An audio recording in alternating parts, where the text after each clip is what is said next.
এটা ভাবছিলেন এই কিছুদিন আগে যে ওই অভয়া কাণ্ড নিয়ে আপনারা যেটা ইচ্ছে যা ইচ্ছে তাই করছিলেন রাস্তা বন্ধ করে। আপনারা ভুল করছেন। হাওয়া কিন্তু मौसम बदल गए हैं, मौसम बदल हो चुके हैं। এখন যদি আপনারা মনে করেন যে গুন্ডামি করবেন তাহলে আপনাদের রাস্তা আপনাদের খুঁজে নিতে হবে। কারণ গুন্ডামির পরিবর্তে তো আর ভালোবাসা দিয়ে পিঠে হাত দিয়ে আলোচনা হয় না। সরকার আলোচনা করতে এসেছিল এবং ব্রাত্যর বক্তব্য আমি শুনেছি অত্যন্ত স্পষ্ট। কোথাও তিনি কোনো হিংসাত্মক কথা কিছু না। তো অদ্ভুত ব্যাপার, বলতে চাই কথা, জানতে এলাম, শুনতে এলাম, হঠাৎ গাড়ি ফাড়ি ভেঙে দিল। আরে কার গাড়ি ভাঙে? তবে এই জিনিস যদি চলতে শুরু করে এবং এটা করছে 26-এর আগে, এটা হাওয়া গরম করার জন্য করছে।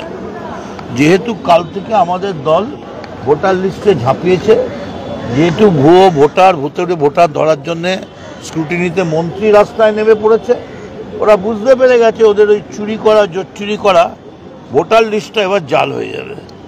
অতএব এক্ষুনি আঘাত করো এবং এই যে তৃণমূলের প্রয়াস, মমতা বন্দ্যোপাধ্যায়ের নির্দেশ, তাকে অন্যদিকে ঘুরিয়ে দেওয়ার জন্য এই ঘটনা। সিপিএম বলছে ব্রাত্য বসু নাটক করছেন, মানে ব্রাত্য তো নাটকই করে। ব্রাত্যর নাটক দেখার জন্য লোকে পয়সা দিয়ে যায়। আমি আজ অব্দি খবর নিয়েছি একাডেমিতে গত 3 বছরে ব্রাত্য যতগুলো নাটক করেছে একদিনও একটা টিকিট পড়ে থাকেনি, সবসময় হাউস। ব্রাত্যর নাটক লোকে পয়সা দিয়ে দেখতে যায়। আর সিপিএম এর নাটক লোকে ঘেন্না করে দূর থেকে।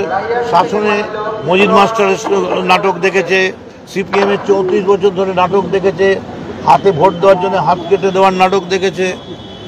সিপিএম এর নাটক কেউ পয়সা দিয়ে দেখতে যায় না। ব্রাত্য তো সব থেকে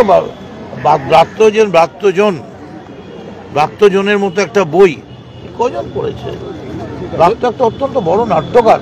এতে কি হলো, ব্রাত্যকে আঘাত করে শুধু শিক্ষামন্ত্রীকে আঘাত করলেন না, যে নাট্য জগৎ, যে নাট্য আন্দোলন, যে গণ আন্দোলন, যে বামপন্থা নিয়ে আপনাদের এত গর্ব, সেই গণনাট্যর ওপরেও কিন্তু, সেই সংস্কৃতির ওপরেও কিন্তু আঘাত করলেন। ছাত্ররা বারবার দাবি করছে যে এতদিন ধরে ছাত্র সংসদ নির্বাচন হচ্ছে না কেন, তার জন্যই আজকের এই আন্দোলন।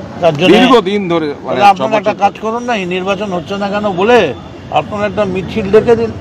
কবে ডাকবেন টাইম বলে দিন, আমরাও মিছিল টিছিলগুলো করি। আমাদেরও গা হাত পা সব গুটিয়ে যাচ্ছে, আমরাও শুকিয়ে যাচ্ছি না। ব্রাত্যর আজকে যাওয়ার সঙ্গে হঠাৎ মিটিংয়ের কি আর? মিটিং হলে তো গোয়ালান হারবেন। আমি এখন থেকেই বলে দিচ্ছি, নমিনেশন দিতে পারবেন না, হেরে যাবেন, তারপরেই বাইরে গেটে ধর্নায় বসে যাবেন, মুখে কাপড় বেঁধে কালো, যে আমাদের গণতন্ত্র কেড়ে নিল, আমাদের ভোট দিতে দিল না, আমাদের নমিনেশন দিতে দিল না। এই তো অবস্থা।